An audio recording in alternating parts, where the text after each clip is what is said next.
This Saturday, the Centers for Disease Control today issued a health warning for Americans following a worldwide outbreak of a mysterious form of pneumonia, causing deaths and sending scores to the hospital. The mystery pneumonia has infected more than 400 people and killed 9, including an American businessman in Hong Kong. There are 4 known cases in Canada, including 2 deaths in Toronto. The question is it influenza? Or is it a new disease which we don't know? Or is it a disease which we know, which has somehow mutated into a more virulent form? Today, a surgeon is under quarantine in a German hospital. We have no reported cases in the United States. However, we've had travelers pass through the United States who may have been exposed. Officials at the World Health Organization tell CBS News they are alarmed for 3 reasons. They can't identify the cause of the disease and thus can't treat it. It spreads easily person to person, and respiratory distress and failure occur early in those infected. The point here is to not panic until we have a better idea what we're dealing with. All the health authorities are on extreme alert right now. Health officials tell CBS News they're not even sure if the illness is viral or bacterial, but they lean toward viral, which is more difficult to treat. Doctors for the Centers for Disease Control and Prevention are in Hanoi gathering samples from people who may be infected. Those samples are being sent to the agency's labs in Atlanta for tests. Most of the countries affected are Asian, including China, Indonesia, the Philippines, Singapore, Thailand, and Vietnam, as well as Canada and now Germany. The concern is that, number 1, we don't know exactly what the organism is. Number 2, we don't know what the incubation period is. In Asia, health workers are taking precautions in treating patients. The CDC is analyzing samples to try and determine whether the disease is a virus or bacteria, but says it does not appear to be bioterrorism. Still, U.S. officials are advising travelers to postpone non-essential trips to any of the affected countries. Gretchen Carlson, CBS News, New York.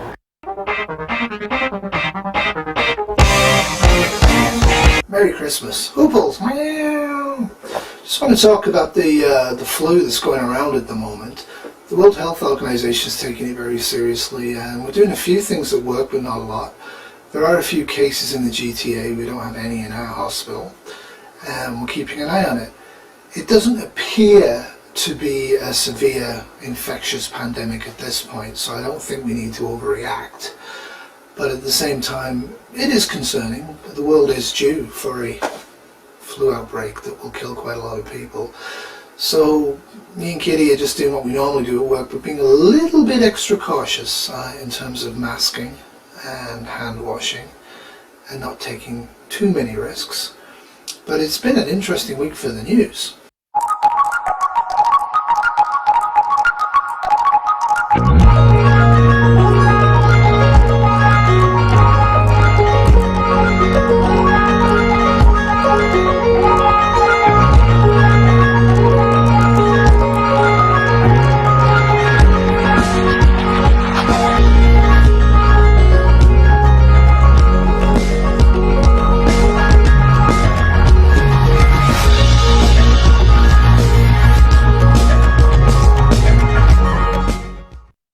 See, Canada is reporting that we are, in fact, having a spike of cases. There's not real news out of the United States as yet. Apparently you guys aren't experiencing any flu outbreaks. The killer bug is now striking the front line of defence. Doctors, nurses and healthcare workers now make up a quarter of all victims. The number of victims expected to triple within weeks. Despite government assurances it's under control, doctors are no longer willing to hide their grave fears. If there's any further outbreak of cases in the territory, I'm afraid that the public system will not able to help. The Doctors' Union recommending drastic moves to deal with the epidemic. They say all businesses should be shut down for a fortnight to stop the infection spreading from person to person in the workplace. Tourist numbers dropping off dramatically as paranoia grows. It's believed contamination fears have turned a cruise ship around. The World was heading to Asia, but the ship's captain brought the vessel back to Brisbane. Macquarie Bank is one that set up a special quarantine office for workers returning from Asia so that they don't infect local staff. The head of the World Bank is warning that a prolonged outbreak could ruin economies in the Asia region. fear of how bad the problem might become is clear. That we're not dealing with just a blip on the radar screen. But as Dr. Gerberding says, we're not really sure where it's going to go because we are truly in the middle of the evolution of an epidemic. Latin 10 News. As we all know, most of the clusters at the moment are in Asia, China and Vietnam and Singapore. They've probably got, from what I can tell, about a couple of thousand cases, and they've had about 4 or 5, maybe 10 deaths that are directly attributable to whatever type of virus or bacteria this current flu is. And people are still looking at exactly what the causation is, and we're trying to figure it out. As yet, there is definitely no vaccine, no treatment, other than great preventative nursing care. So I do encourage you to watch the videos on hand washing and quarantining and putting a face mask on and off properly. Those skills are not something you should learn on the job.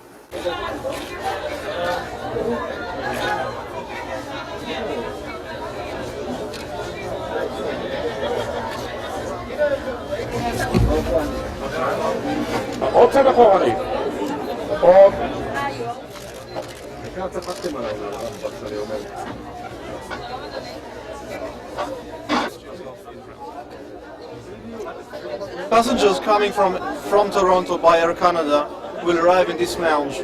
From here they will pass to the medical staff standing over there, and they will be checked for fever by an ear checker, an ear thermometer. If the fever will be above 38, they will be put in isolation in one of the places over there. If they don't have any fever, they'll go straight ahead, and the buses will pick them up for passport control.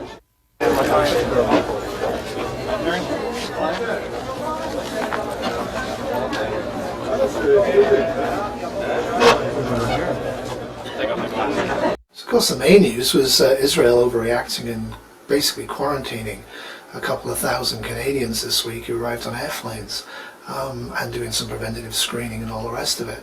While I think that's a good idea to some regards, I do think to actually target individual countries may be an error. I think for mass screening you should do mass screening or not do it at all. I do think anybody with symptoms, regardless of which country they come from, probably should be put into quarantine. But the thing is, what do you do with an airline? If you've travelled on a plane for 4 to 12 hours and somebody on that plane's infected with flu, you can pretty much guarantee most of the passengers are carrying it on themselves and in their hair, and quite a few of them will develop flu later on.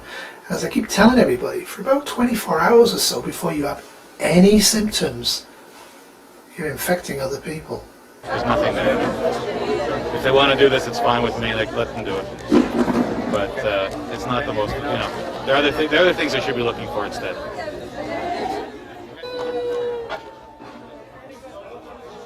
Well, that's it for me. Hopefully there won't be too much to report next week. Just look at some pictures that are going on right now in Toronto. People are starting to get mask crazy again. We ain't seen this since 2003 when we had SARS. Anyway, remember in SHTF, tomorrow will always be worse than today, unless you're prepared. So get prepping. And I do think having a good look at your pandemic preps right now is smart. Doodles!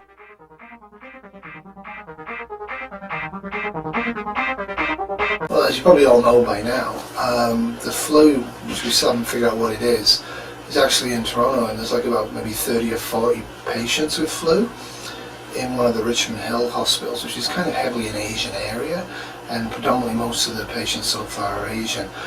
There has been human-to-human spread though within households, so we're taking this really seriously, and it's kind of freaking everybody out. The World Health Organization has put Canada on a travel ban, so they're advising people do not travel into or out of Canada, and that's going to wreck a lot of people's New Year plans. And one of the issues is that that's going to really ding the economy. It's not such a bad time of year for that, but people are kind of getting worried about it. There's about 3 ventilated cases in my hospital, and Kitty hasn't looked after them yet, so we're trying to figure out what to do. This is just a bit of a clip showing you what Hong Kong's doing. Hong Kong's estimated to have about 4,500 cases at this point, with about 50 deaths. Introduced compulsory temperature checks for all school children before they attend class each day. And in this high-rise city where most people live in apartment blocks, the disinfected plastic sheeting has reappeared on the security code pads and lift buttons. They're all measures which worked for Hong Kong during SARS and which the government is hoping will work now as it faces the latest flu threat. While much of the world's attention is on Hong Kong, it is also quite heavily in Singapore and Berlin, and now of course Toronto as well. Now, one of the things that we're all doing is those of us who worked through 2003 SARS are all having kind of flashbacks, and it's not much fun. One of the things that happened is that we had to go into home quarantine, work quarantine, all that sort of a thing. So one of the things we did the other night is we grabbed ourselves some N95 masks. These are the ones that are specific to me, and these are the ones that are specific to Kitty, and we grabbed some gloves. Now, we already have quite a large amount of pandemic supplies, but it just seemed a good idea at this point to do that. Clearly, Hong Kong people themselves are dreading any return to the dark days of SARS. We are a crowded city. It will be terrifying if it comes here. It could be like SARS again. If it is, I will stay away from the crowds. If it happens, I'll wear a mask and do more work from home. Remind each other to keep our community clean. Living with the recurring threat of avian influenza, researchers in Hong Kong warn that this part of southern China suffers the same developing world problem as Mexico. Large populations living close to the animals they raise for food. As many parts of Asia have prospered, so meat consumption has steadily risen, bringing with it the increased risk of an animal-borne virus crossing over to people, with global consequences. Rob McBride, Al Jazeera, Hong Kong. One of the main differences between this and SARS, whatever this is the number of cases that are springing up. It's vastly more than we saw with SARS. We saw 5 to 10 with SARS. Toronto, like I said, we are estimating we've got about 65 confirmed cases that show definitive symptoms of this virus, and there may be other cases out there in the community we haven't picked up on yet. It is a hub spread at the moment. It went from probably China to Singapore, then to Hong Kong, then to Berlin, and then to Toronto. So I think all the major cities of the world are probably going to face this type of a flu. The death rate is not as large as it could be at the moment, but everybody's kind of worried. Just going to show you a clip. George Soros is actually calling for the world governments to finance a Marshall-type plan to actually reflate the economy if this is actually a pandemic, which is kind of odd because it's only been really around a couple of weeks. But looking ahead, this is bound to have a negative effect on the European and particularly on the German economy. The strength of the dollar is already precipitating a flight from emerging market currencies. We may be heading for another major financial crisis. The economic stimulus of a Marshall Plan should then kick in just at the right time. So one of the things the hospital that Kitty works at does is the ICU. They actually have a phone service, and if people actually get contaminated or go into quarantine, they actually let everybody who works there know as well what to do. So all the hospitals seem to have well organized plans for this placing of the outbreak. And what I'll do is when I go to work this week, I'll actually video a little bit and talk about the pandemic plan that Ontario, Canada is actually about to implement. So this clip is showing one of the nurses that died in Hong Kong this week. Very, very tragic. And it just shows the amount of fear, I think, that's starting to break out. Look at who's wearing masks and who isn't wearing masks. The politicians and the business people are still trying to tell us it's going to be fine. And I don't know, maybe it is going to be fine.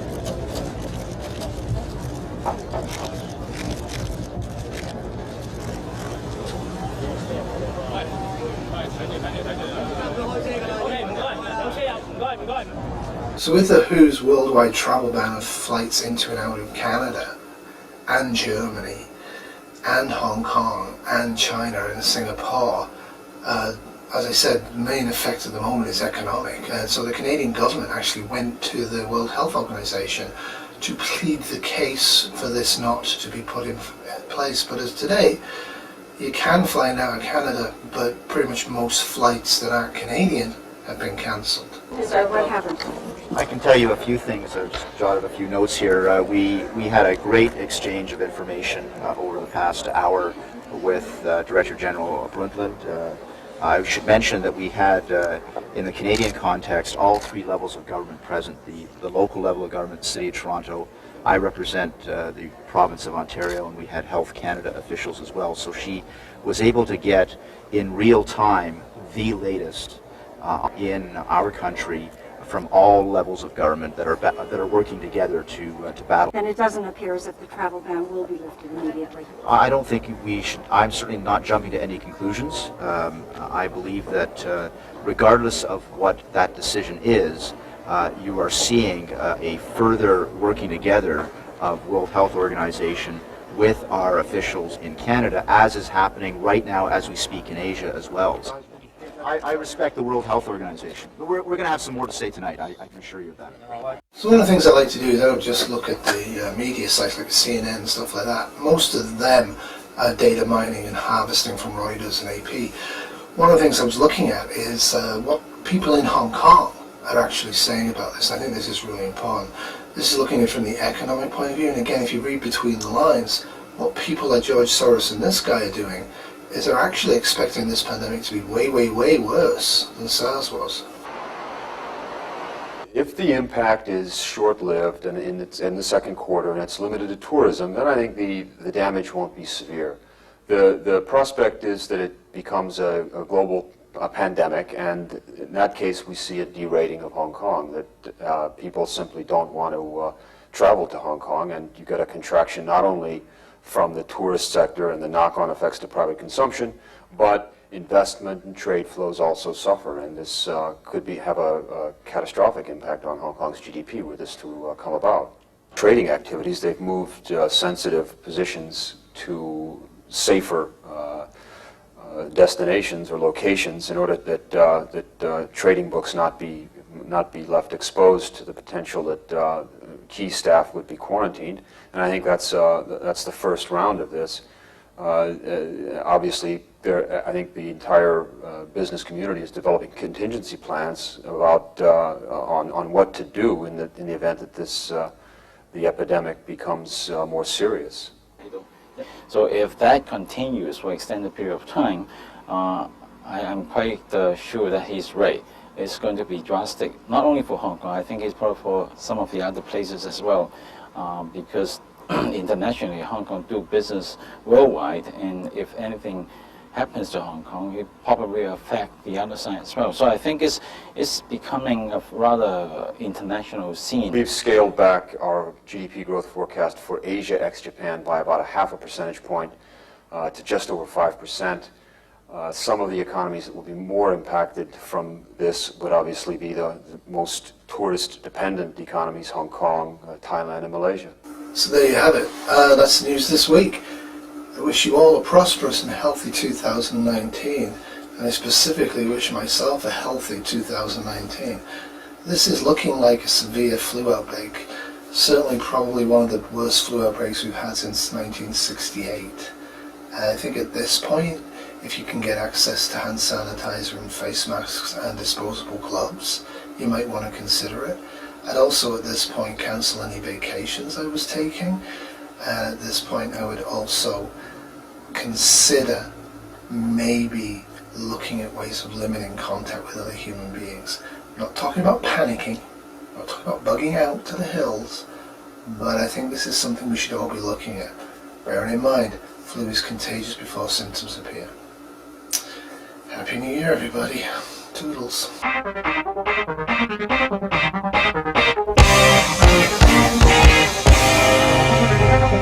So Kitty just called me. She's about to come home from work, and she thinks she may have got the flu. So I've got my mask on. we'll have to figure out what we're going to do with this.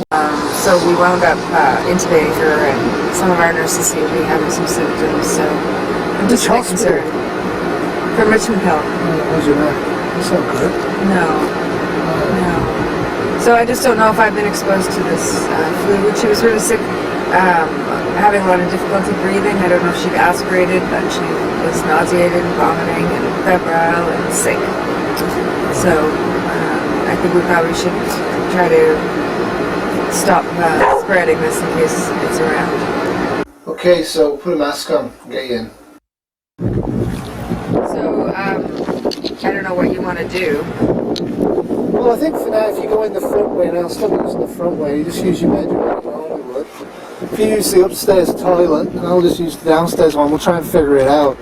We'd better probably start taking your temperature. I don't really feel sick yet. I know you won't. Hopefully you won't be.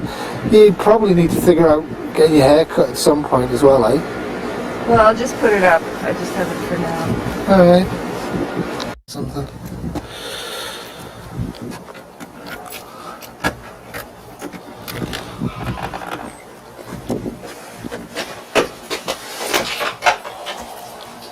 Okay, I'll go upstairs. Alright, I'm not going to give you a kiss though. No, maybe not, okay. Do you mind shutting the door, because I don't want to touch the handle? Okay. Thanks. Bye. Hi. So Kitty's gone to bed. We've got a good setup here. With her using the front door and going straight upstairs, she has her own bathroom and she has her own washroom. One of the major problems is actually Mr. Beer.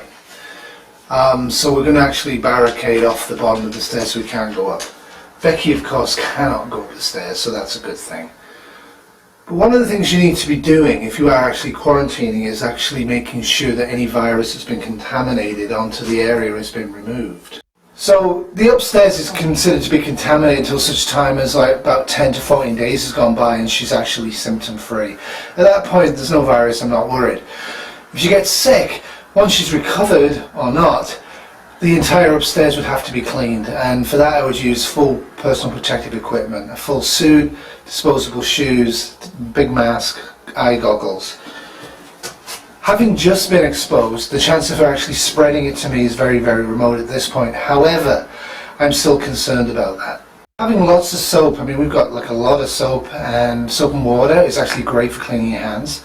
Stuff like this works as well. It's basically foam spray. And the way it works is it foams so you can actually see it go around.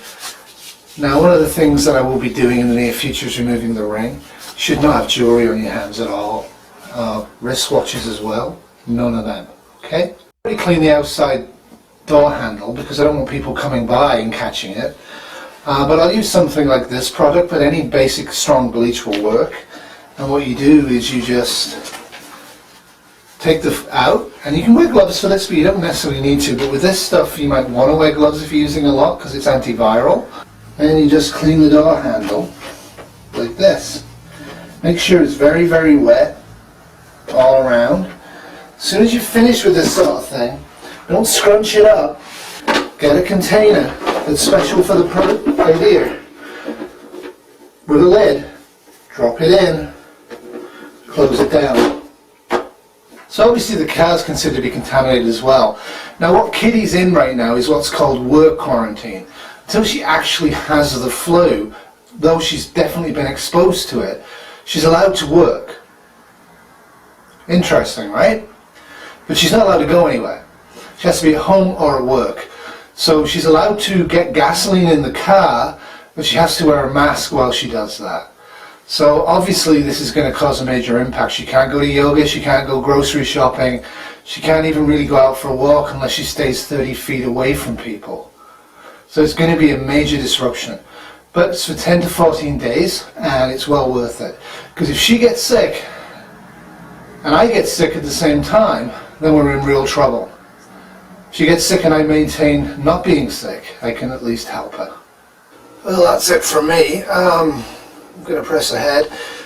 Just going to show you one of the news things from this week. It is now actually in the States. It's in about 26 countries, and we don't really know how many have got it in China and are dying over there.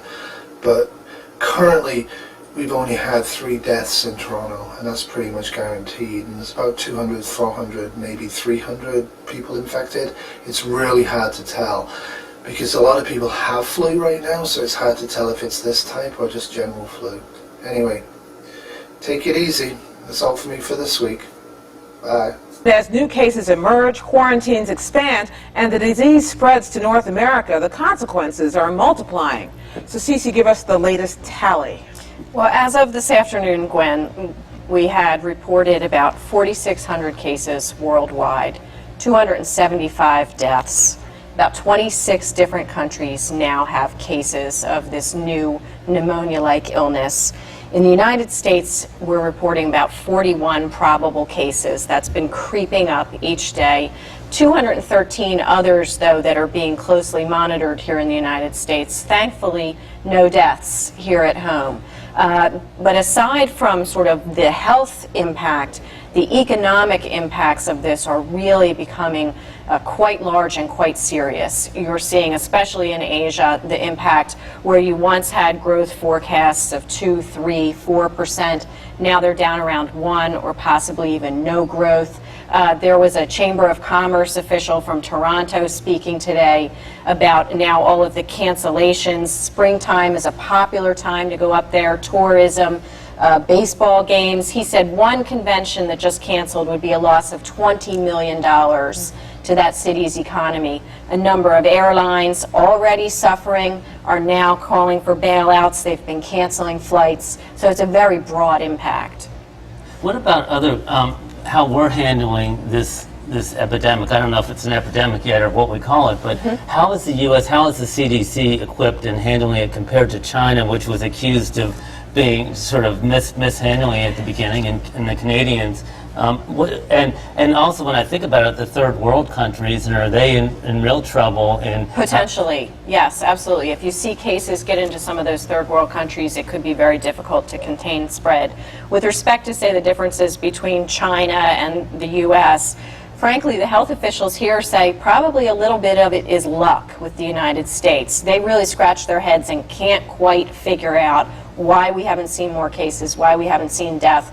And they don't necessarily think that we're out of the woods by any means. And that's why every day right now you're seeing the numbers in China going up by hundreds. Cece, even though people in the United States seem quite calm about this, if it comes to the United States in a bigger way, are we prepared for any kind of epidemic? Do those masks really work? I mean, what happens? Sure, masks do work. It appears to be spread most often from droplets, say sneezing and coughing.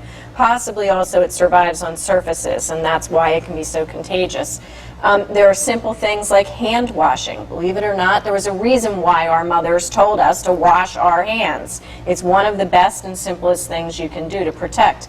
But the great fear here, Martha, is that if we get large numbers of cases, our hospitals are not ready to handle those. You need to isolate those patients, put them in special rooms with separate airflow.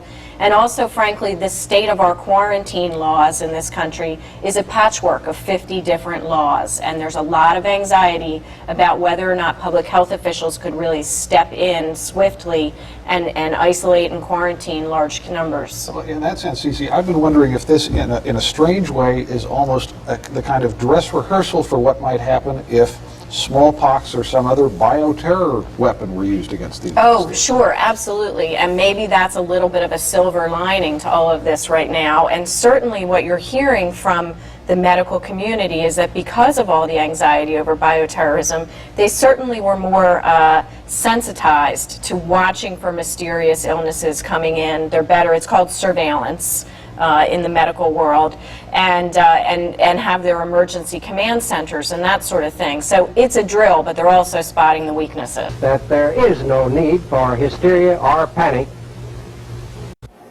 Kitty, can you tell me what it's been like the last week for your work? No, it's crazy busy. So many people with respiratory illnesses. Flu was really, really bad.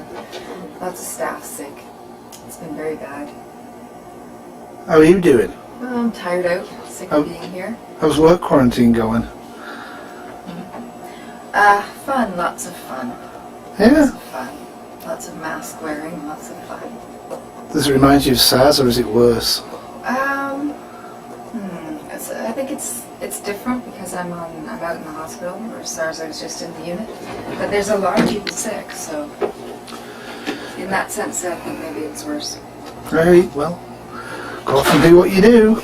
Let me know if you need a bed. I don't have any. Gotta go. Bye. Oops.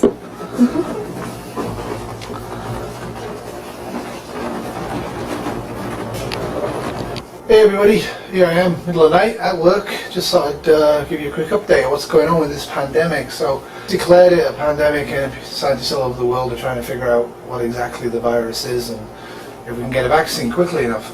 The death rate's not really that spectacular, at least not in North America and Europe as far as we can tell. But it is pretty much in every corner of the globe. And unlike SARS in 2003, this new pandemic in 2019 is affecting significantly more people for sure. The death rate appears to be very, very low. It's like double to 3 times the normal pandemic death rate. So yeah, we've seen a few young people get it and die in the ICU. Basically last weekend it got really hectic before I did that video update for you. And on the Tuesday afternoon we declared a provincial code orange, which is not typical in a pandemic, but they decided to do it just to give them the legal clearance. So there's been no list case surgery all week, which gave us a break in terms of beds. We've been trying to look for extra staff and stuff.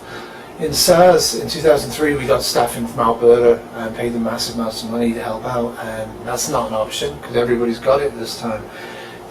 You know, originally it was Toronto, but yeah, it's way over everywhere. So it's like a massive pandemic, but it seems to be a really, really bad seasonal flu. Mostly kind of on the lines with the Asian flu and the Hong Kong flus in the 50s and 60s. We're doing okay, me and Kitty and her parents. Her parents are actually kind of put themselves in a quarantine from us, and generally speaking that's a good idea. So I'm just going to give you a rough update of what I've been doing in the last week. So this is just kind of my guideline thing that I've been using. It's not the full pandemic plan, but it's what we've done. We've converted about 157 beds at this point to flu beds. So anybody with flu or flu symptoms that's come in that requires hospitalization, we've used them beds, and they're pretty much full most of the time. The other beds were kind of swinging through and doing essential services because you know what it's like. People still have heart attacks and still need chemotherapy and still need dialysis. So we're kind of treading water, and we've been using every space and bed we can think of.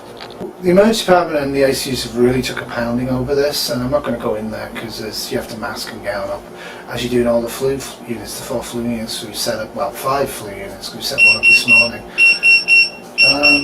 Anyway, sorry. So yeah, a large part of what I'm doing is I'm redeploying staff, trying to encourage staff, trying to be helpful with staff.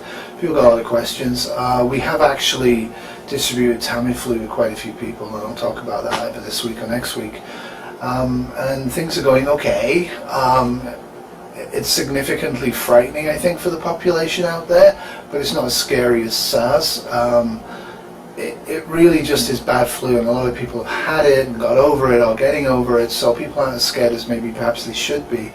Worldwide, when you tot up the death rate, we've tripled SARS at this point. But bearing in mind, SARS didn't kill that many people globally. It killed, you know, quite a few in a few places, Toronto being one of them. So yeah, so we're just plugging on. We're hoping to see the end of this flu outbreak soon, and that would be great. We're not really seeing any dropping in numbers yet. What happened here was that we had like 4 or 5, 6, 7, 8 cases over the week, and there was a huge to-do about Toronto having this infection, blah, blah. And then we kind of just spiraled up. We had like 50, 60, 80 people in emerge just within a 24-hour period. And we've been consistently seeing 50 to 60 people in emerge just with the flu since then. We've separated the emerge into 2 halves, so anybody is triaged by gowned professionals, and then they go into the flu area, and 90% of them we're sending home. We can't do anything for them, and we don't have the space. So we're giving a lot of information out there to families and friends and patients, trying to, you know, basically self-care, right? Self-care. Hydrate, rest, take it easy, call 911 if you get very ill. Kitty's quarantining at home did not go well. But otherwise, we're doing okay. We haven't been out, we haven't been shopping or movies or going for a walk actually where people are around for some time. We don't plan to till this is over. And just going to keep plugging away at work. It's funny because we both said after 2003, Kitty and myself, that if we ever had to face another pandemic, we were just going to quit.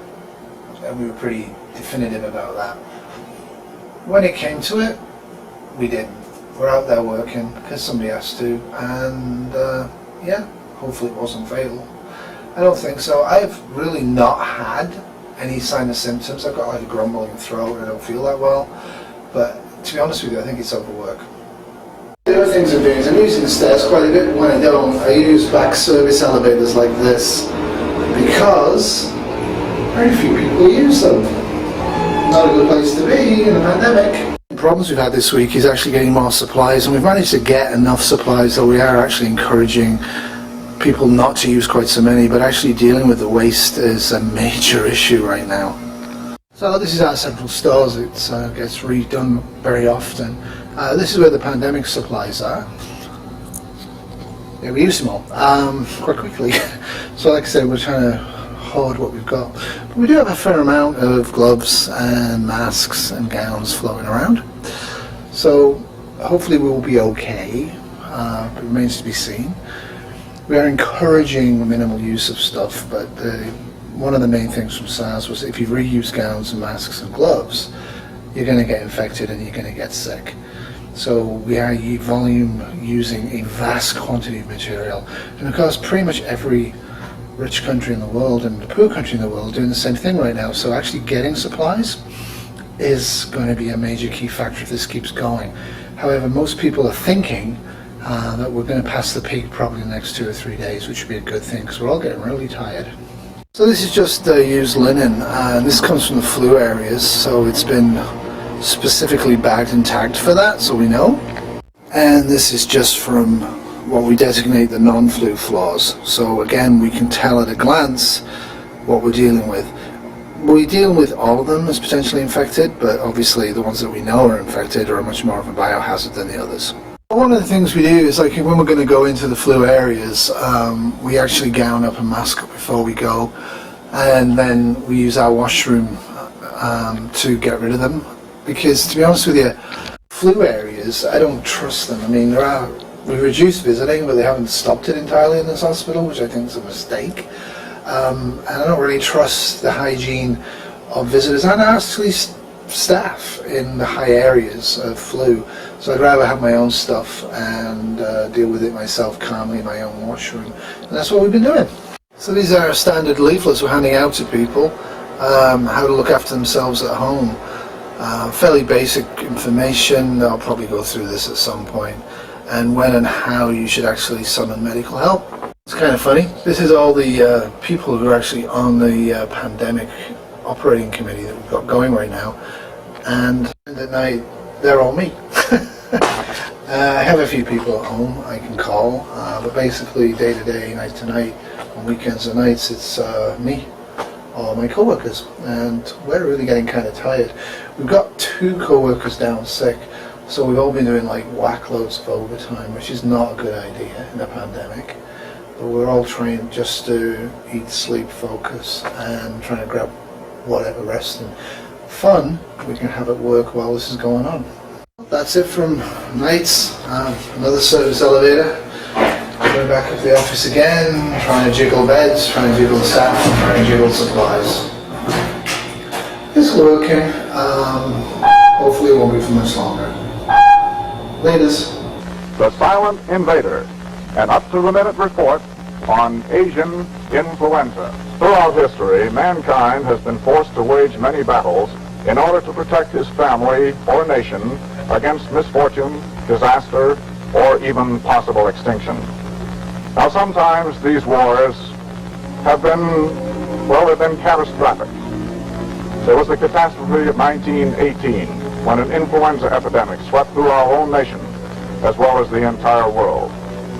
Unlike the battles of nation against nation, or humanity against the forces of nature, when man has often had an opportunity to prepare himself, the battles against disease throughout the centuries have often found man in the unfortunate position of having to combat this enemy only after it had infiltrated his community and infected much of the population. At that time, as you may recall, in that whole period, we had about 20 million cases in the United States and about 850,000 deaths.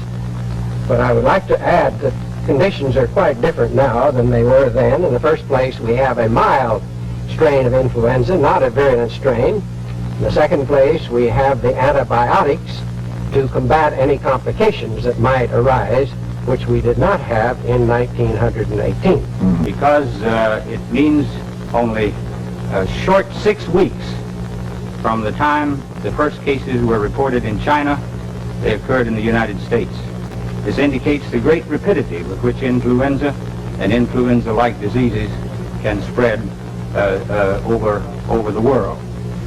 So that a person who is immune to the older strains is probably not immune to this new strain. And thus, the vaccines, which have been developed in the recent years by Drs. Francis Salk and others, have probably no effect on this invader from Asia. We believe that the size and severity of the epidemics can be minimized in this country. Thus, it is the opinion of experts that there is no need for hysteria or panic.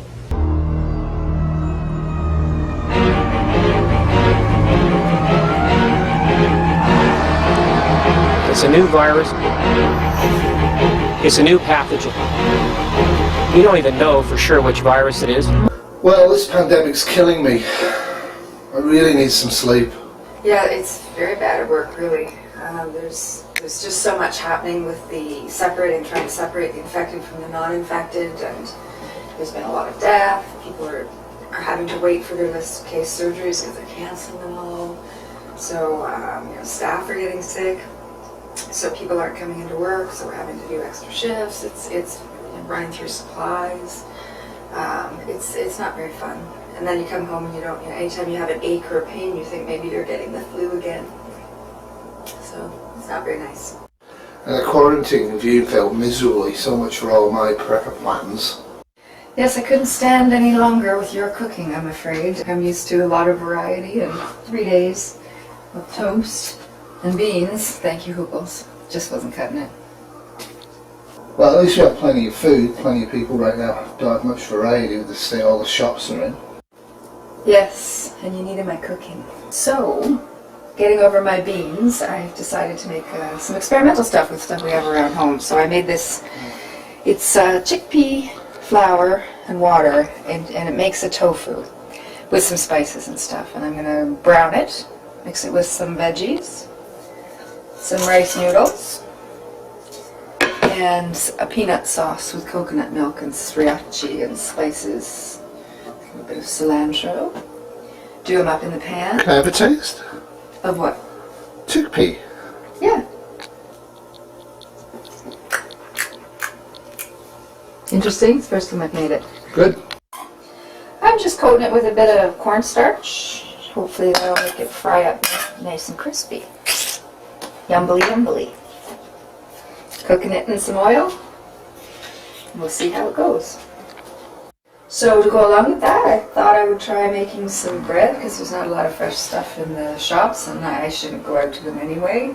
And luckily, Hooples had a cast iron pot, which this recipe says works better with, and I whipped up some sweet potato buns. Never tried this recipe either. It smells really good. Nothing like that yeasty smell, is there? Anyway, I'm going to cook those up. We're going to have them with our stir fry. Why is it in here? Because this is our baseboard heater. Well, it's not a baseboard heater. We have a boiler system, so it's warm. So it's very, very cold out, and this lets it rise better. Awesome. Can I have one of them now? No, because they're not cooked yet. Okay. Okay. Toronto is under attack by a mysterious new disease. It's very hard to stop. It's like a brush fire that's throwing off sparks. A virus out of control. A city under virtual quarantine. China already in the grip of the terror. Thousands sick, many dead. Doctors in this country and others around the world are rushing to identify a deadly mystery illness. There's a new outbreak. The control measures don't seem to be working. There's no vaccine to prevent it, and researchers around the world say no cure is likely anytime soon. It lands in Toronto. Its first Canadian victim, a woman who died within days of returning to Toronto from Hong Kong. The chain of infection had begun. We don't even know for sure which virus it is. We don't understand what it does to people. Day by day, the cases mounted. The Ontario total of deaths for patients from SARS is now 9. Nurses, doctors, paramedics start gowning and gloving up. Well, that's it from me. That's it for me, except for dinner. We have a peanut sauce with Thai noodles and veggies and peanuts and stuff. And then just some buns. Hopefully they're okay. And some wine. And what wine do we have tonight? Jip Jip. Jip Jip Rocks. A Shiraz. Jip Jip Rocks. Where's that from? Bon appetit. I think it's Australian. Yes. So that was a terrible week at work and around the globe with this flu virus thing. They still haven't identified it. There's estimated about 30,000 have now died in Canada, and near 100,000, 200,000 infected, but nobody really knows. We've been going flat out at work. We actually called a freezer truck in on Thursday to store bodies because our morgue capacity was completely overloaded. So far we're doing well. There's been 4 or 5 people that Kitty and I work with that are off sick. Most of the dead to this point, to be honest with you, are in the elderly and the somewhat decrepit range. The younger ones seem to have diabetes, usually diabetes type 2. So it's bad, there's no doubt about it. What's happening around the world is everybody's trying to figure out what to do. The government, the federal government and the provincial governments actually announced the day before yesterday they were closing all cinemas, all sports events and all bars, and severely, quote, restricting travel by voluntary means. So basically they shut everything down, which was kind of pointless because nobody was going out anyway. People were pretty scared, but it was showing signs of slowing up towards the end of last week, which is why I was so positive. But this week, it's kind of trickling along. Like I say, we're getting 50 to 100 cases coming in a day, and about 20 of them need hospitalization. About 1 or 2 of them are very, very sick. And we're getting on average about 1 death, 2 to 3 deaths a day in the ICU. We're completely overwhelmed. We haven't done any list case surgery for now 3 weeks. And I know that hemodialysis and the oncology programs are having a real hard time dealing with this. But it is what it is. And you can see there's some TV stuff that they did from one of the big infection zones that we've got set up, the secondary infection emerge that we set up in the old outpatients clinic. I mean, we're not doing outpatients, right? So we put emerge over there, but it's being staffed by a lot of retired and old, and in a lot of cases untrained people. We're just taking whoever we can, and we're just basically giving them a crash course on what to do. With the big outbreak in the Chicago metropolitan area, they had some housing estate. They had a really huge outbreak, which pretty much everybody caught it, and at least 5% of them have actually died. It almost overwhelmed Chicago's healthcare response. And this is just the CDC talking about it. So they think it's jumped from respiratory and it's now definitely stool and possibly contaminated environment spread, which makes it a lot more risky. There have been reports of identifying the virus in stool specimens, and presumably they're examining the environment in the apartment building where the people were infected. Finding virus in the stool or in an environmental object and attributing that as the cause of exposure are 2 very different things. And so what needs to happen is a great deal of epidemiologic work to determine whether or not it's true, and related. And that work is ongoing, and we look forward to receiving that information and learning more about it. This is from the WHO conference yesterday in Geneva. It's well worth watching this one. It's kind of interesting what they're saying and also what they're not saying. Nothing is 100%, so there's still, even there is some way to go until we can say that the epidemic is fully controlled. And we were expecting cases to be found elsewhere due to the transport of people and traveling. Could you specify what makes you so optimistic going down and out? You quoted the data you got. So the World Health Organization basically said that the infection was on the way out last week. As we all know, it came roaring back. So I think it's interesting the way this guy has just said basically whatever. Listen to what the next guy says. It can come back, it can spread. In terms of the risk of infection, and we all know that until this disease is eliminated or eradicated, it can come back, it can spread. Just to amplify. We do not have sufficient data at this point, or sufficient analysis of data that exist to be able to draw any conclusions about the increased efficacy or in the other direction of the addition of traditional Chinese medicine. So, it could come back. Well, it hasn't really gone away. And I think that's what's rattling people. And it's really scary to see how many people are in public gatherings like that and not wearing masks. There's no way I'd be outside right now. And if I had to be, I'd be wearing a mask. Shared it again with the minister, and we also shared it with the vice premier, some of the concern that there are many rumors and there are no answers. The information out of China is very hard because there's not really good relations right now between China, America and Canada. But it does appear that they have had a lot of deaths. Prevention is by far the most important thing to control the disease, because treatment, it's still in a very experimental stage, and treatment could be very difficult and painful. Even our patients who are now discharged from the hospital and recovered from the illness, I can see that they still have muscle weakness, they still have shortness of breath, so they are not fully recovered even after 1 month. Pictures out of China do suggest there's very few people on the streets. All week it's been practically every day there's been something new with this infection, and they still have not identified it, which really kind of is worrisome. Now apparently the US, which had got away very lightly at the beginning, is really developing a lot of cases, and they're now thinking that canine infection from dogs is actually spreading to humans, which is causing a lot of dogs to be abandoned, which is just awful. Thousands of dogs across the US Midwest have been infected with a new strain of dog flu originating in Asia. Once infected, dogs develop symptoms including a persistent cough, runny nose and fever. The virus can be transmitted from dogs to humans. Thousands of dogs in Wisconsin, Illinois, Indiana and Ohio have now been infected by the virus. It is estimated that less than 10% of affected dogs die from the illness. 6 dogs have died out of the 1,137 cases reported so far in the Chicago area. There you have it. Kitty's still in work quarantine, and so am I now, because I've been exposed as well. So I actually made a bold move and had my hair cut before, and when I work tomorrow night I'll be having a good shave so the mask fits.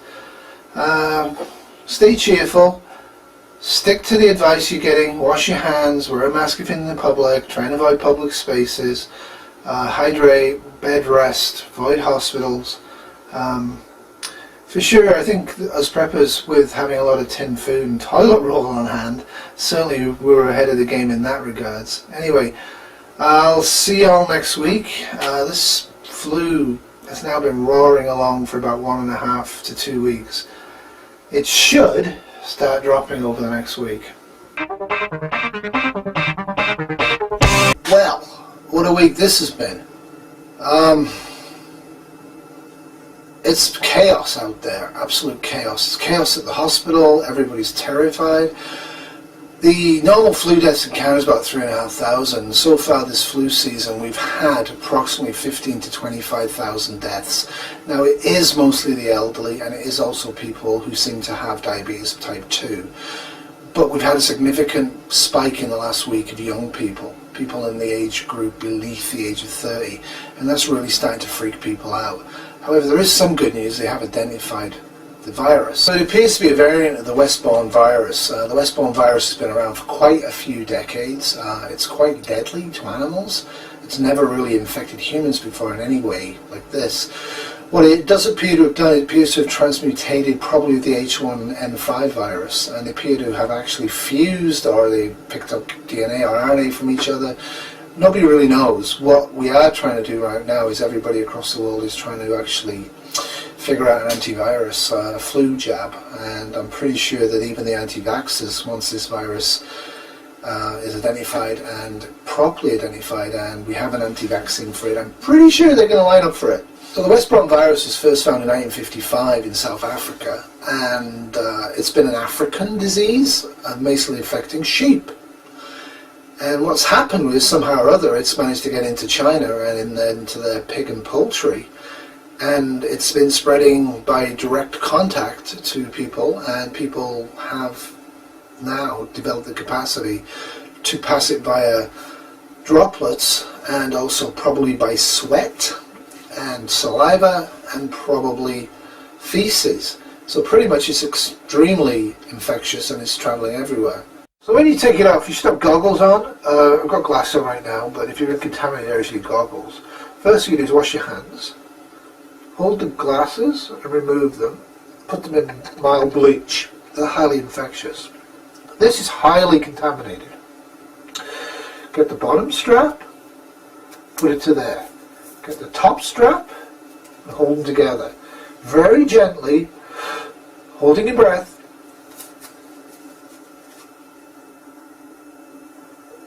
And drop that into a container. Still holding your breath. Wash your hands. Move away from the contaminated area and then breathe. I hope that helped. If you have any masks, like you say, the worldwide shortage, people using cloth masks. To be frank with you, bandanas, if you're going to use a bandana, maybe consider 2 bandanas and maybe get the form-fitting ones to the face. If you're going to use bandanas, use 2 of them. When you take them off, use the same precautions with this. Rewash them in a normal washing machine by themselves, and any of the clothing that might be contaminated, and do it on the hottest wash possible. And if you're smart, do it again, and then dry them in the dishwasher or whatever's working. Of course, this all means you have to have electricity, and there's been some talk that there might be power cuts. There is a lot of work being done trying to get the vaccine, but it's going to be weeks, maybe months away. And the big fear right now is cross-contamination, that it's actually going to get more virulent than it is. It's not that bad, judging by how many people have it at work, if you're wearing masks and taking sensible precautions. If you're actually in the room with people for maybe a few minutes, it seems to be contaminated. Now, I'm assuming all surfaces are also contaminated, like that means all shopping carts, right? All handles of gas pumps, all tins that you buy. I would assume everything's contaminated. Don't touch them unless you're wearing gloves, and dispose of the gloves. Or get yourself some rubber gloves, and a lot of them, and then drop them in bleach and reuse them. Anyway, so the major news, of course, was the stock market collapse. The Dow's now down to about 11,000 from 25,000. You know, about a 60-65% drop over a week. That's kind of the big news, so you might want to watch this. It lost a quarter of its value in just 1 week. There will be some very good buying out there. I think people who panic will be probably be making those bargains available to the canny investor. And spare a thought for Bill Gates. The Wall Street collapse cost the world's richest man a mere $1.8 billion this week alone. Eddie Meyer, 10 News. Yeah, I guess there are some bargains to be made. I would trade electronically. Now, the other thing is, of course, with the death rates that we're experiencing, this is not the end of the world. Now, I know a lot of preppers are putting videos out there saying, "Woo, woo, civilization's going to fall." It ain't going to fall, not with this type of death rate. It's significant, right? But it's not going to do anything in the long term. Now, possibly, maybe scoop up some shares, but I'd wait a little bit. I mean, obviously, on paper, Dow Jones is down 70%, and yesterday it fell another 7%. Keep an eye on that, but to be honest with you, how much food and water you have in your house, I think, is more important to me right now than how much my stock portfolio is worth. The closing bell at the New York Stock Exchange, the main index down over 7%. It is definitely a very, very difficult time, and it's not going to get better quickly. The American people can remain confident in the soundness in the resilience of our financial system. Shock and panic evident on the faces of those on the trading floor. Just hours earlier, they'd watched open-mouthed as members of the House of Representatives voted down the $700 billion rescue plan. You know, I own a business, and I started my business yesterday and nobody came in. So I'm worried. I am worried. I think it's necessary. Nobody wants it to happen, but it's gotten to this point. It's got to be done. So yeah, economic concerns dominate the news, of course, and also with false reassurance about how to protect yourself from flu. But I would actually say that the best thing that lady could do is actually get some masks and wear them and stop going around in public. I mean, everybody's now at a social distance, which seems to be 6 foot. Nobody's really getting closer than that, and that's going to help. But I still would wear a mask in public. It's described as nothing short of breathtaking, a points drop never before seen on the US markets. This closing bell might as well have been an alarm, so savage was the selling. In percentage terms, it had less impact than the crash of '87, but it still left traders and investors shell-shocked. Yeah, so while the world's focusing on the 70% reduction in stocks in the United States and pretty much everywhere else, what I'm focusing on is the race to get the vaccine up and running. Now we know it's the Westbourne virus variant. That's going to help a lot, and it should see this flu vaccine be available in, like I say, weeks to months. Everybody's going to race around on it. But this is some stuff I've been picking up from the web and also from work, so the news isn't actually great. So have a watch of this. The flu. To most of us, a yearly ritual of misery.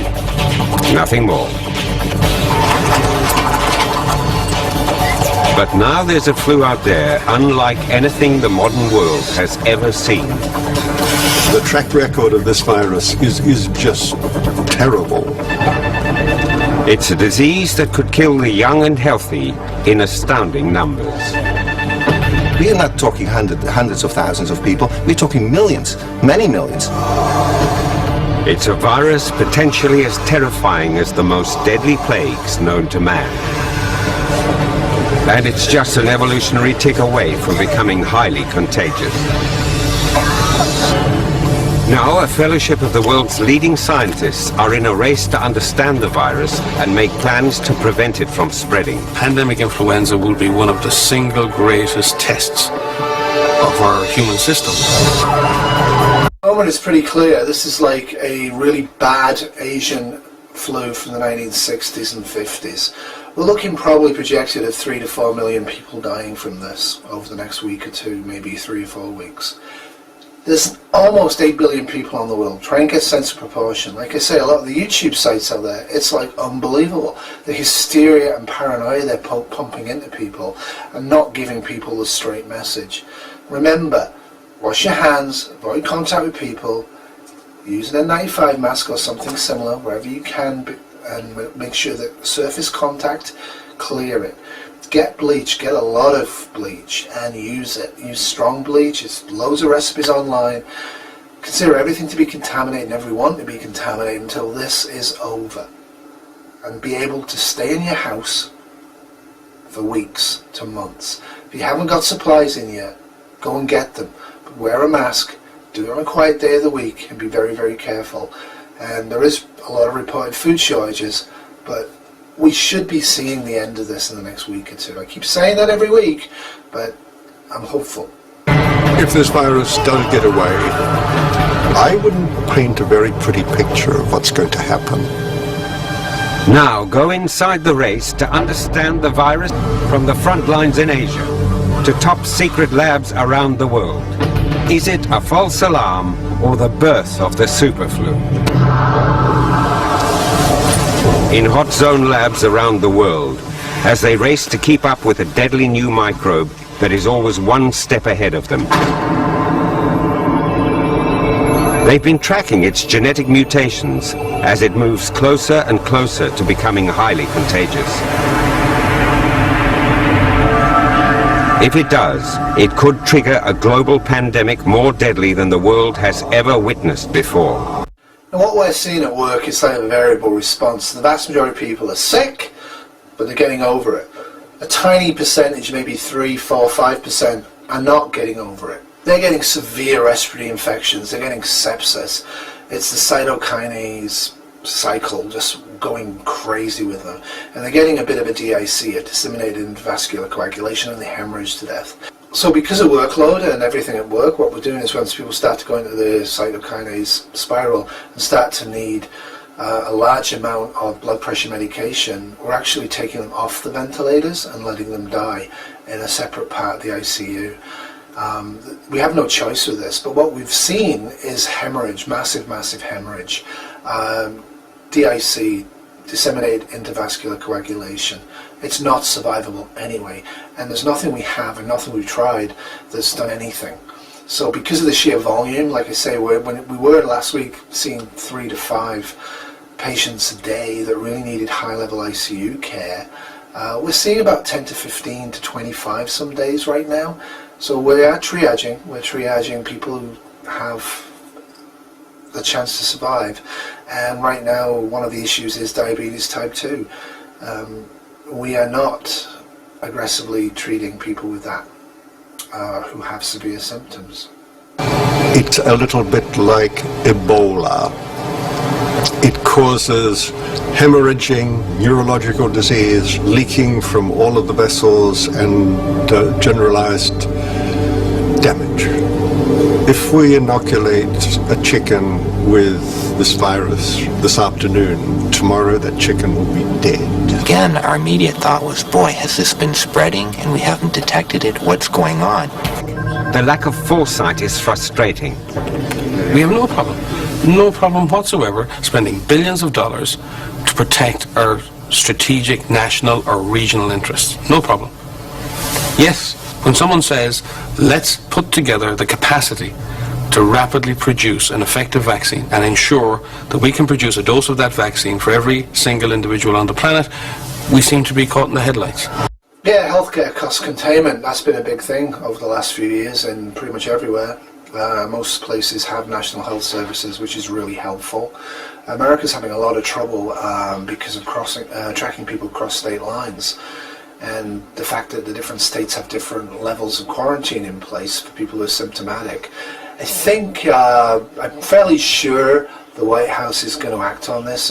I think they're going to impose federal mandated orders across the states. I think they need to, because you can't have a variable response to this sort of thing.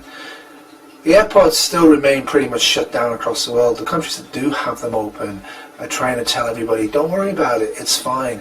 But the countries that really have them open are the tourist countries, and they're trying to keep their tourist trade alive. And frankly, the only people that are using airports are people who are trying to flee and get back to where they perceive they can be safer.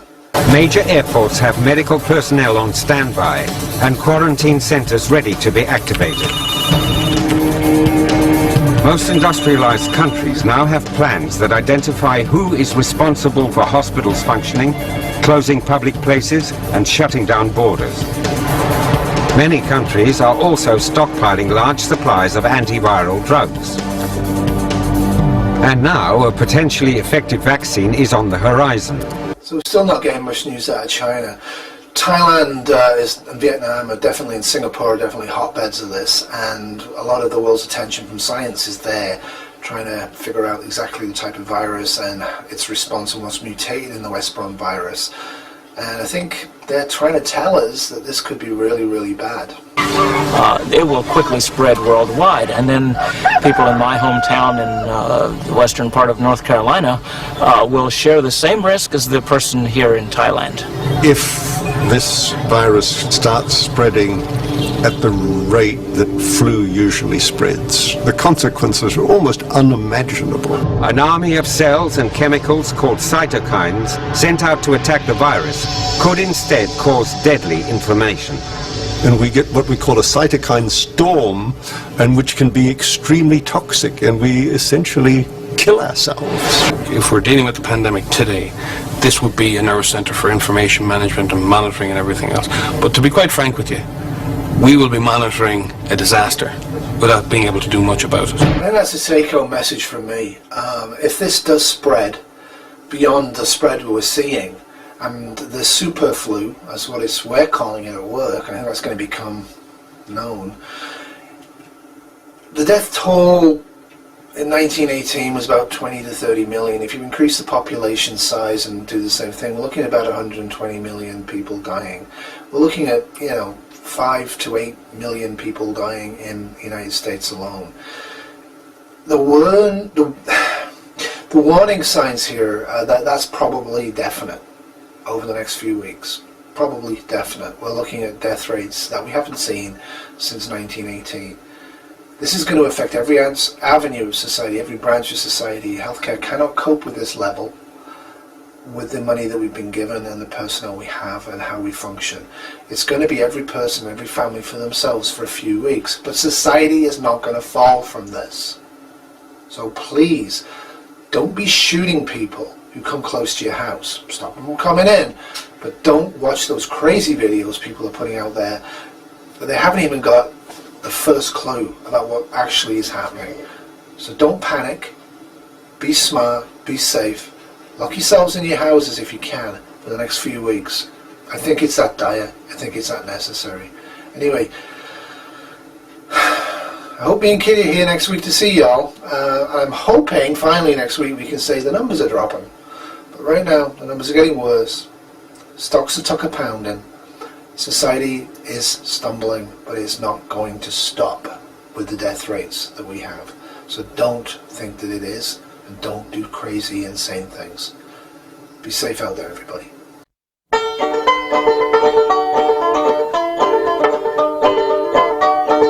Well, hi, pupils.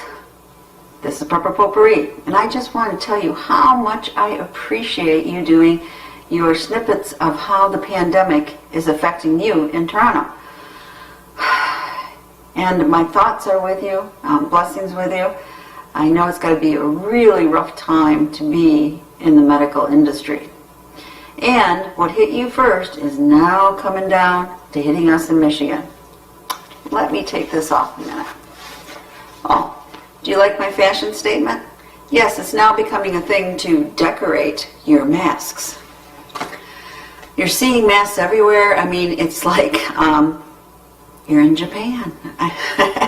Everybody is wearing masks. And one of the things I've noticed here, it's hitting the hospitals. We are not at danger level yet, but I'm afraid we soon may be. But what I'm thinking about is how it's really changing the economy. No one, of course, goes to a movie theater or even out to a restaurant, or they're really, Amazon is the way people shop, right? And for grocery shopping, our local grocers had started that where you can order what you want online and then they will deliver it for you. And that is the way many, many people are getting their groceries. And they prepay for it. They knock when they deliver it. They just leave the box outside. You don't even have to have any contact with that person. And that industry, I'm sure, is booming. And the same thing for getting prescriptions. A lot of delivery for prescriptions rather than going into a pharmacy. So people are realizing that to keep contact away from other people and stay out of crowds is probably the best precaution they can do for this pandemic. And I know at work we're going to be going to the 6-hour type schedule, and that says you work 6 hours and then the next shift comes in 6 hours. So it's only one person in a room at a time. So hopefully that will cut down any spreading. And of course we have hand sanitizer all over the place and masks and really tell our employees to be vigilant. And some of us can work more from home, so we are doing that.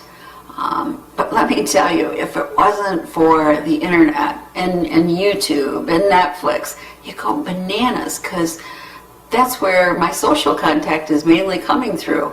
Might be some FaceTime on the phone, or it's watching videos like yours, pupils.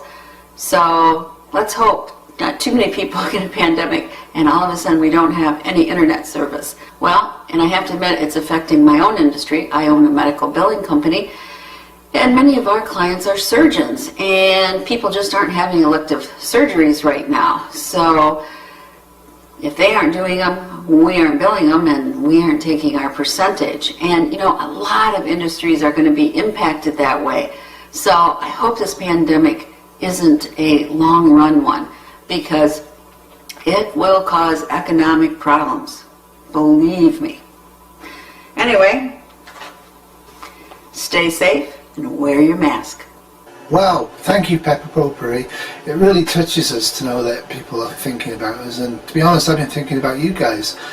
Pretty much everybody's still online that I know, and everybody's doing well. Just as an FYI, you're not actually supposed to draw and write on masks, but we are, and we're using our permanent markers and putting happy messages on. It doesn't really matter, because at night, we're still on 12s, we just don't have any staff for the ICU. It's just nobody wants to work in the ICU right now. We don't really have people around at night. We're on our own. There's no visitors. There's no administration. There's very few doctors coming in at night.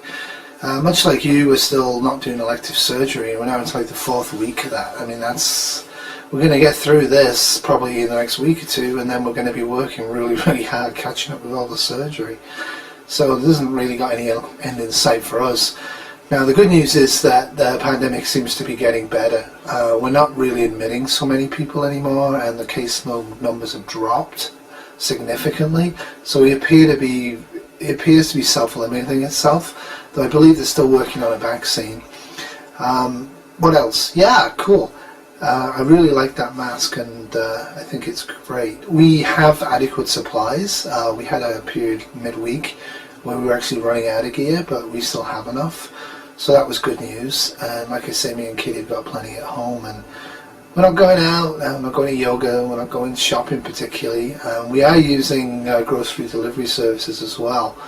But I would point out to you that consider the packaging and all the surfaces contaminated.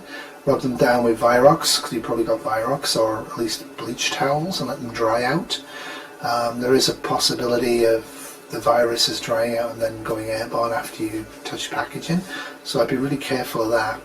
But yeah, people are developing stuff. Up here we don't have a pharmacy service, but pharmacy is allowing people to pick them up, and there's actually a few entrepreneurs out there using Uber who are literally going around and collecting prescriptions for people and delivering them and making quite a bit of cash from it. Being a little more on the socialist side, our governments up here have actually banned and closed all restaurants, all swimming pools, all cinemas, all movie theatres. Everything's been ordered closed, and that's having a large distress. Now the federal government is actually using EI, and that's passed a mandate that people will get 60 or 70% of lost salary back due to quarantine closures. If you're actually in quarantine, like I say, we're in work quarantine because we've been exposed, they are actually guaranteeing 100% of lost wages for people like us, which is sort of good news. Now the bad news is, out of about 4,500 staff, we've got about 16 to 20 staff down with this. Most of them are fine, they're just at home feeling very ill. But we do have one porter from the emergency department that's in our ICU ventilator, and he's really, really sick. Now, as I mentioned last week, we've got a low threshold to keep people on ventilators just because we don't have enough ventilators, even with the provincial pandemic stock of ventilators. But we are keeping staff going, and staff's families as and when they come in, just because we want to. So that is one of the issues. But yeah, so we peaked, I think, probably last Tuesday when I did the last video, and since then the numbers have been dropping. We've still got the emergency department in two, one for pandemic and one for non-pandemic, and we're still not doing any electives. But the numbers are dropping, and it's significant now. It's actually almost quickly dropping, down from seeing a couple of hundred cases a day with about 10 to 20 of them needing admission and about 3 to 5 of them being very, very ill. We're now down to about 20 to 25 a day, and everybody in the GTA, all the other hospitals, reporting the same. So I do actually have some good news. I know the WHO's being very quiet about this, but it does look like this infection is self-limiting and is disappearing, which is absolutely excellent news, because the actual infectiousness of it is what's going to hurt a lot of people. The number of people getting sick and dying from it still seems to be about 3 to 5% of everybody who catches it, and that's obviously not great news. So I'm hopeful that by next week things have got a little bit back to normal. Having to run the double emerge thing and the quarantine floors and the non-quarantine floors is a real headache. Not being able to move staff between and having constant people coming in sick and then having to go home and all the rest of it. It's a real pain. And like you said, the economic fallout from this is going to be pretty considerable. It is definitely going to push the move to virtual buying and virtual shopping, I think. This might be the death knell for real shops. Malls for sure, just empty. Just totally empty. Nobody wants to go to a mall. Anyway, thanks Pepper Potpourri. Keep your spirits up and hope your business is okay. And tell the surgeons just relax. They'll be making money again soon enough. So this is just some news clips from what's going on in Toronto. Like Pepper Potpourri says, in Michigan, pretty much everybody's wearing masks, though a lot of people are having to use cloth and make up their own masks, and I think there's a lot of reusing of masks, and people have been dying, but not in huge numbers. So I managed to find some news stories for you guys to look at as well. And this is some pictures of me at work doing my full superbug gowning up, and also Kitty having some fun. She's the clean and the dirty nurse, so the one who's going into the ICU rooms with the superbug patients is the dirty nurse, but we're actually, as far as we can, having at least one clean nurse outside to help them gown and make sure they don't make any mistakes. But we've had to spread the clean nurse between 4 or 5 people. It's getting really hard to staff. And this is just a picture of me doing some research. They actually wanted to come and do some brainwave research on us to see if there was any difference between brainwave patterns in people who were possibly infected without symptoms and those people who weren't infected. So I said, yeah, sure. So I walked around like this for about 6 hours at work. Panic immediately, concerned about my family. So Susan works at Mount Sinai, which is downtown, and that was one of the first hospitals to get cases. And she actually got infected now. And time has gone by and most people now are over this, so which is good news. But she tells you what it feels like to actually have something that you think could kill you. A sudden spike in her temperature indicated the worst. She too had fallen ill with the mysterious disease. What was going through my mind was, where's my life insurance policy? I have to get things in order. And finally, just to show you this, there's a lot of anger going on, especially in the healthcare professions. After SARS in 2003, Toronto should have been pretty much ready for this, and we weren't. I don't know if you can be ready for anything on this type of a scale, but basically there were things that we feel in the healthcare profession that was not in place, that should have been in place. 45% of the cases were healthcare workers. Experts say it didn't have to get so bad. It was very frustrating to see the disarray and relatively poor level of infection control. But Dr. William Bowie isn't sure we're ready for combine staff being decimated and the reluctance of politicians to listen to scientific advice, then I'm not super optimistic. So yeah, epidemiologists kind of dissecting what's been going on already. But it does look like the flu has passed in terms of severity and numbers, and that's nothing but great news. So you guys be careful out there, and it's not over till it's over, okay? Bye.